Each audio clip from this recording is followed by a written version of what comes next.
Boa tarde, gente, tudo bem? Eu e meu grupo escolhemos como tema do trabalho de zoologia as planárias. Tudo bem? Então, bora começar. Antes de começar a colocar as várias informações sobre o corpo dela, sobre a reprodução, vamos falar um pouquinho sobre as características gerais. Bom, as planárias pertencem ao filo Plateuminthus, ou seja, ao grupo dos vermes achatados, pertencem à classe Tubelária, que é uma classe pertencente ao filo dos Plateuminthus, que são conhecidos como aqueles de vermes de vida livre, e por fim pertencem à ordem Seriata. Bom, elas também possuem simetria bilateral, ou seja, o corpo é dividido em duas metades iguais. Elas podem ser terrestres ou aquáticas, mas dando preferência para aqueles lugares úmidos como lagos, rios e mares.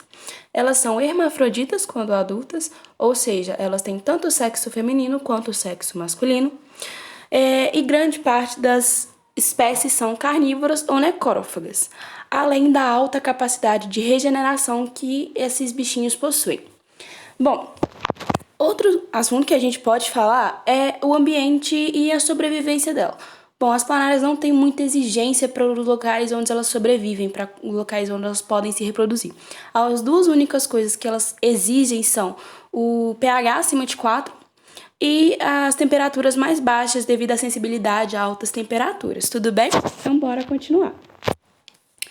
Bom, as planárias possuem um muco tóxico no corpo delas, o que faz com que não sejam muitos os animais que gostam, o que podem ser seus predadores. E dentre esses poucos animais que existem que podem se alimentar delas, estão as ampulárias, o peixe-paraíso, os scribensis e o peixe-galho. Só que, gente, não se deixe enganar. A planária parece aquele bichinho fofinho com os dois olhinhos na parte de cima. Gente, a planária, como eu falei, possui um muco não só dentro do corpo. Ela usa esse muco para atacar as suas presas. Um exemplo são os camarões reed. E como assim? Como que elas conseguem fazer com que esse muco chegue nas pessoas? Bom, elas geralmente atacam os camarões fêmeas, que estão prenhas, que estão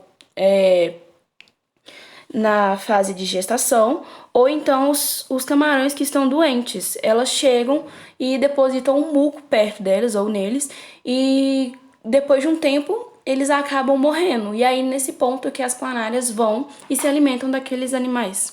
Deu para entender? Então tá bom, vamos continuar, gente. Depois disso, a gente pode falar um pouquinho sobre a locomoção delas. E como é que as planárias se locomovem, gente? Bom, elas secretam um muco que mantém o corpo bastante umedecido, que auxilia na locomoção delas. Fora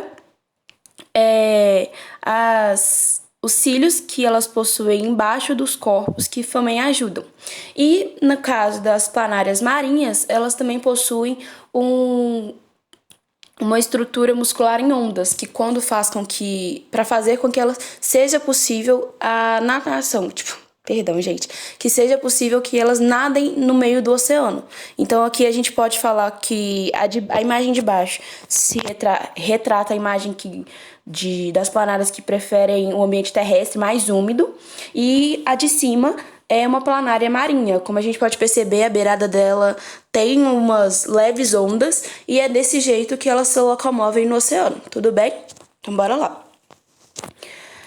Seguindo, a gente vai falar sobre a morfologia das planárias. Bom, elas possuem uma região dorsal pigmentada e uma região clara, uma região ventral clara. Tem o poro genital e também tem a boca, como a gente pode ver. Bom, a faringe é exteriorizada e facilita na captação de alimentos. Bom, a cabeça é onde ficam o ocelo e a aurícula. O ocelo é responsável pela identificação da direção da luz e da intensidade. E a aurícula é responsável, ela possui a função quimiorreceptora e tátil. Tudo bem? Então bora lá. Agora a gente vai falar sobre a fisiologia das planárias. Bom, se vamos falar sobre o sistema circulatório, elas não possuem um sistema circulatório como a gente. O oxigênio e o alimento é difundido por osmose, então vai passando de célula por célula, tudo bem? e depois a gente vai falar um pouquinho sobre o sistema respiratório. Elas não têm sistema respiratório, então as trocas gasosas são realizadas diretamente com o meio. No sistema nervoso, são presentes e é constituído por um par de gânglios cerebrais e disposto na região interior, irradiando cordões nervosos até a porção posterior, beleza? Bom, depois disso, a gente vai ter o sistema excretor. O sistema excretor dela é presente e é formado por uma rede de túbulos denominados protonefrídeos que culminam em um poro terminal localizado na região dorsal do animal, beleza? O sistema digestório é presente e ela é constituído na boca, que fica no ventre, e não é uma composição completa. E o mesmo lugar que esse verme se alimenta é o local onde eles liberam as suas fezes, beleza?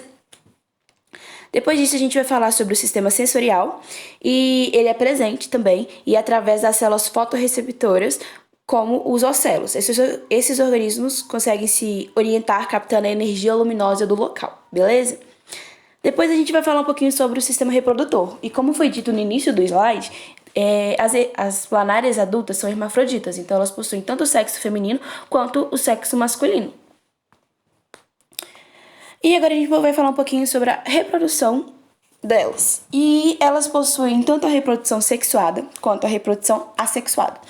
Na reprodução sexuada ocorre a copulação entre os indivíduos, né, ocorrendo a introdução peniana, e ocorre por fim a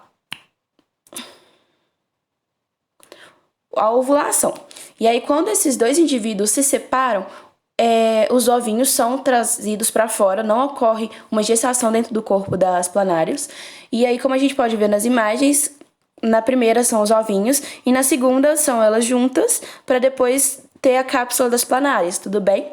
E uma curiosidade é que depois disso elas ficam 50 minutos sem intactos, tipo assim, permanecem quietos e tudo mais, tudo bem? E quando a gente vai falar da reprodução assexuada, elas se dividem e elas se regeneram formando uma nova planária. E na imagem a gente pode perceber algumas possíveis divisões de uma planária. Tudo beleza? Então bora continuar. Por fim, a gente tem algumas curiosidades. Bom, as planárias elas possuem os ocelos, que são os responsáveis por identificar a intensidade e a direção das luzes. Eles são bem simples, são estruturas bem simples que não chegam nem perto dos nossos olhos, então elas não têm uma visão parecida com a nossa. E a gente, para ter uma ideia de como é a visão dela, gente, essa imagem da flor amarela é como nós enxergamos, só que essa imagem preta é como o ocelo vê. Então a gente pode perceber que são só as cores mais vibrantes que eles conseguem captar, que eles conseguem perceber. Beleza? Então bora lá. Outra curiosidade é que o organismo dos plateumintos podem perceber. Como assim? Eles pegaram planárias e colocaram dentro de um labirinto. E nesse labirinto eles colocavam dois caminhos, né? Os caminhos brancos eram aqueles que as planárias poderiam seguir. E os caminhos pretos eram aqueles que ela não poderia porque levavam choque. Aí depois que eles ensinaram essas planárias, elas morreram e eles colocaram esses corpos dessas planárias para planárias novas, que não haviam sido treinadas para se alimentar das antigas, né? E quando elas se alimentaram das antigas, eles colocaram elas para as atuais no labirinto, e eles perceberam que elas não chegavam perto da borda preta. Então a estrutura, o corpo das antigas planárias tem eles conseguem armazenar memória, e aí quando essas planárias digerem, elas meio que adquirem o que foi falado. Deu para entender? Bom, gente, foi isso. Espero que vocês tenham gostado e boa tarde.